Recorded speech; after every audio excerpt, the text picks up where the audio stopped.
Bonjour à toutes et à tous. Tout de suite, nous allons revenir sur cette information tombée en ce début de semaine. En 2019, il ne devrait plus y avoir de Thalys qui passerait par la gare Lille-Europe. Pour en parler, je suis avec Arnaud Vanel, le président de l'association des usagers Trainlife. Vous êtes parmi les personnes qui ont sorti cette information puisqu'elle a été publiée en Belgique.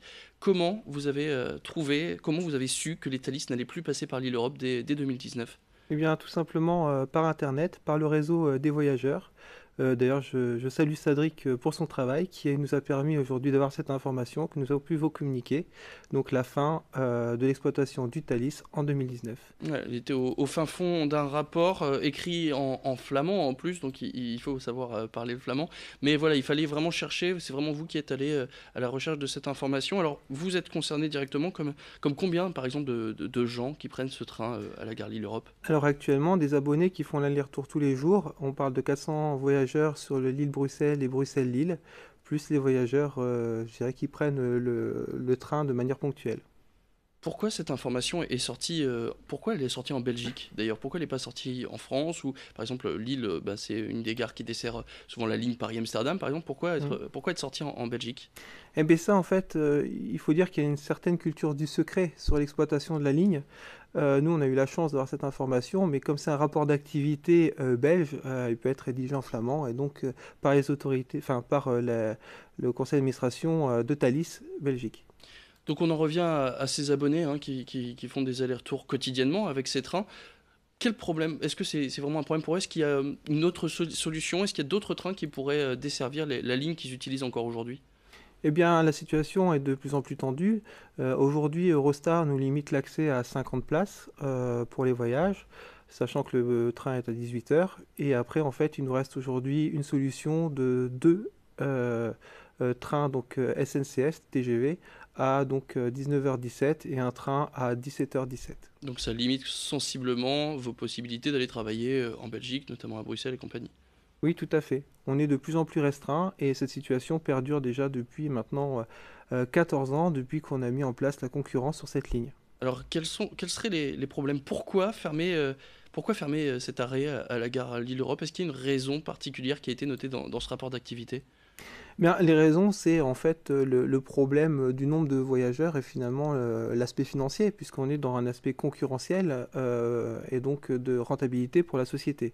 Sachant qu'aujourd'hui, maintenant, ils veulent desservir plutôt la gare de Disneyland. Mais quel est concrètement le problème de cette gare Lille-Europe qui est censée être au cœur de l'Europe, hein? C'était l'un des projets de la ville de Lille, se mettre entre Paris, Bruxelles, Londres. Au final, bah, c'est pas assez rentable de s'arrêter à Lille-Europe.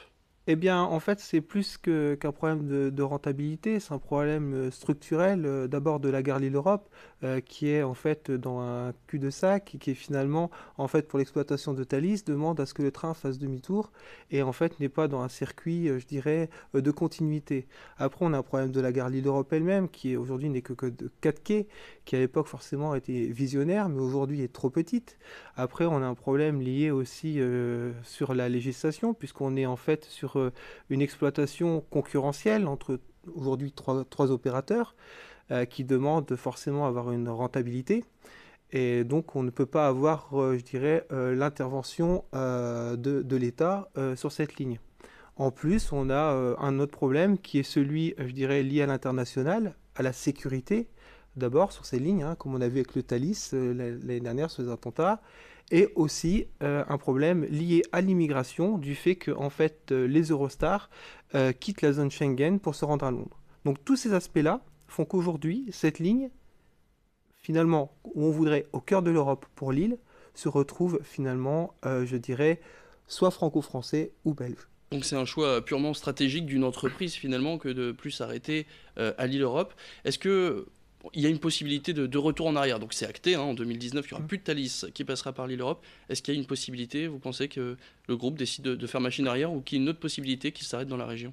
Ce qu'il faut offrir aux compagnies, et là on parle de long terme, c'est offrir des possibilités de rentabilité sur cette ligne. Donc quels sont-ils? Alors ça peut être d'autres aspects qu'aujourd'hui on n'a pas de solution.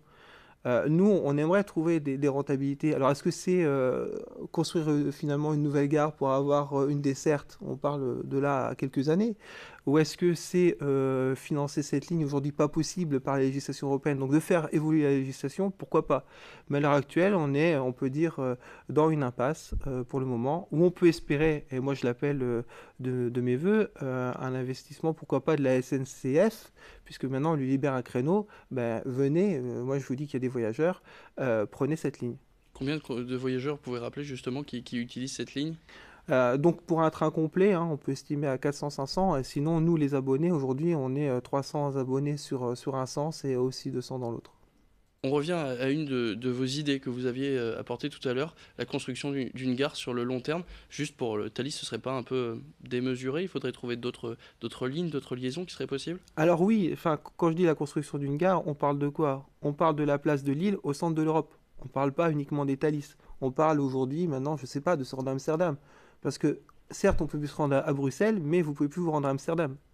On parle aussi de la liaison, on parle, je sais pas, pour aller en Allemagne. On parle aussi de la liaison pour finalement simplifier la relation avec Londres, parce qu'aujourd'hui on est soi-disant dans un hub. Il faut savoir que l'île a été désignée comme hub européen Ce qui pour veut la dire destination environnement. concrètement? Ce qui veut dire qu'en fait, normalement, tout doit se concentrer sur l'île. Voilà, D'accord. aujourd'hui c'est pas le cas. Eh bien, merci beaucoup Arnaud Vanel, président de l'association des usagers Train Life. Est-ce que vous pouvez juste avant de se quitter, exprimer, est-ce que vous avez un souhait justement avant que les Thalys partent? Est-ce que vous avez, vous, des revendications en tant que président d'association d'usagers?